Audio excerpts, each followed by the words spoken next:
puis comment parler de glisse sans parler de notre surfeur finistérien préféré, Ronan Gladu bien sûr, qui a parlé de ses nouveaux projets à Erwan Lousseau. Il pleut ?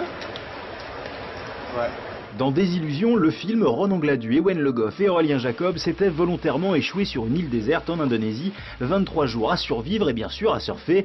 Bref, comme si la première fois ne leur avait pas suffi, les trois potes ont décidé de remettre ça, et en fait si, la première fois leur a quand même un peu servi de leçon. En fait, on s'est rendu compte que là où on était, il y avait quand même plein d'autres îles. Et c'est sûr que si on avait eu un bateau, ça aurait été beaucoup plus facile d'aller explorer, de faire la même chose, mais tout en explorant d'autres îles. D'où l'idée de se faire construire un bateau et d'aller le tester dans une eau tempérée, c'est-à-dire en faisant tout le tour des îles bretonnes, d'aller découvrir les derniers spots bretons, et après de le tester en eau chaude et de l'amener aux Salomon et d'aller explorer le nord des îles des Salomon. Départ prévu l'an prochain, au début de l'hiver, pour aller chercher les meilleures conditions de houle, mais pas sur n'importe quelle embarcation, un éco-trimaran pourrait-on dire. Cette idée de base, elle est venue avec les planches de surf qu'on a commencé à surfer, donc qui sont en bio-composite.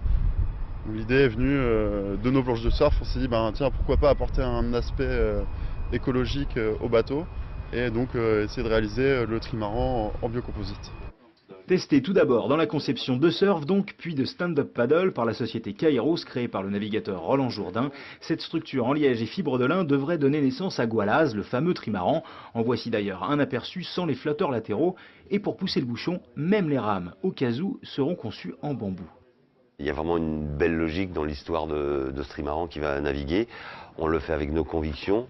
Les garçons, les surfeurs vont naviguer avec leurs convictions, ils l'ont prouvé déjà. Je crois que c'est une histoire d'éco-conception, d'éco-réalisation, d'éco-navigation et de voir la vie d'une autre façon avec des valeurs qui sont simples et à revenir peut-être à des choses qui sont au contraire d'être désuètes, sont complètement innovantes pour l'avenir. C'est une autre façon de regarder le monde, quoi. Ça permet de rencontrer les gens qui vivent, que ce soit en Bretagne ou à l'autre bout du monde, autour de la mer. Et pour nous, c'est vraiment quelque chose parce qu'on a toujours été tourné vers la mer en tant que breton, c'est quelque chose qui nous tient à cœur et ça permet vraiment de créer des liens qui seraient impossibles à faire si on arrivait avec un bateau qui faisait 30 mètres de long ou si on arrivait par la terre comme ce qu'on faisait d'habitude. Le périple aux îles Salomon, qui devrait durer 3 mois, sera bien sûr filmé et donnera lieu à une série d'épisodes.